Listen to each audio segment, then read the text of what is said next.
আসসালামু আলাইকুম ওরহমতুল্লাহ বরকাতু।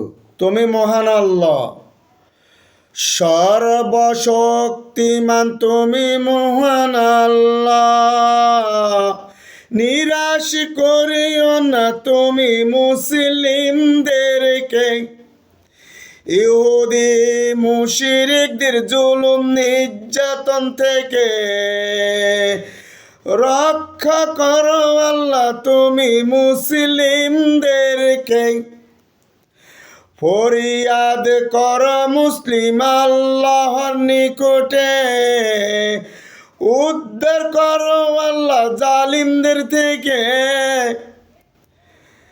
তুমি সর্বশ্রেষ্ঠ কৌশলকারী আল্লাহ, কাফেরদের সকল চক্রান্ত নিপাতকারী।